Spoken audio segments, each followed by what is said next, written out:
Good morning and welcome to Monday's Piece for Peace.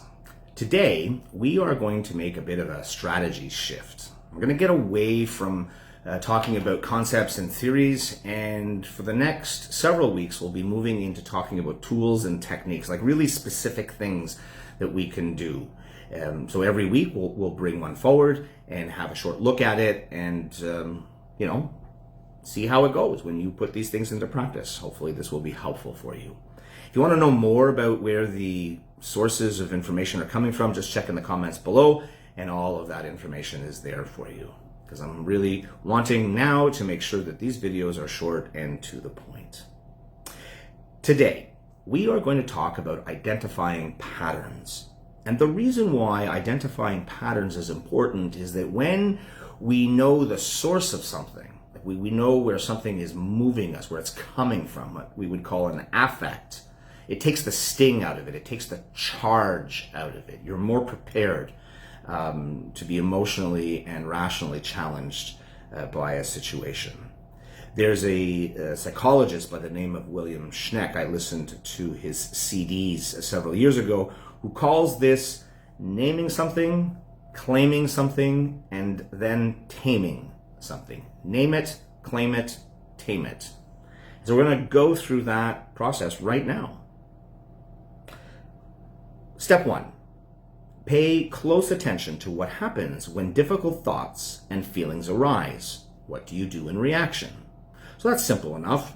Pick a situation, go through it in your mind, role play it in your head, write down all the things that you were thinking and feeling at the time. Don't worry about whether it's good or bad. Don't worry about whether you want to change it or not. Just let it be what it is. Name it for what it is. Step 2, ask yourself this question. Why do you keep doing what you do? Now that's claiming it. That's not blaming somebody. That's just without worrying whether it's good or bad, just sort of saying, I do this for the following reason. I read it in a book. I got advice from my friends. It's something that I kind of logicked out in my own mind is the right thing to do, what have you. And then number 3, and this is where the charge comes from out of your patterns. Ask yourself, what do you get by doing what you do? That's probably it is the most difficult part of this process. Give yourself some time with it.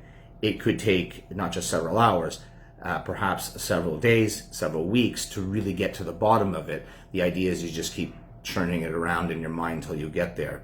But basically what you're looking for is what kind of validation, we would call it, are you getting? And sometimes it can come from some really weird places.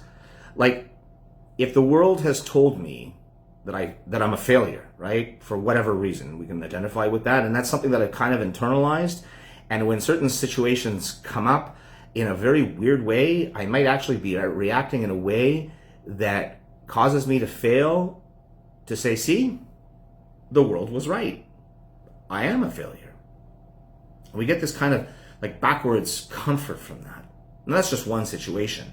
It could be whatever it is with you, but I wanted to give it to you just so that you have an idea of how this works. So just to review, pay close attention to what happens when difficult thoughts and feelings arise. What do you do in reaction? Ask yourself, why do you keep doing what you do? And then finally, the deep part of all of this, ask yourself, what do you really get from it? So good luck with that. Be kind to yourself as you do, right? Don't push yourself too hard. And in the meantime, go out, live your life as best as you can. Reach out to your friends, reach out to people who care about you. Do the same for others. Be blessed, be a blessing, and we'll see you next week.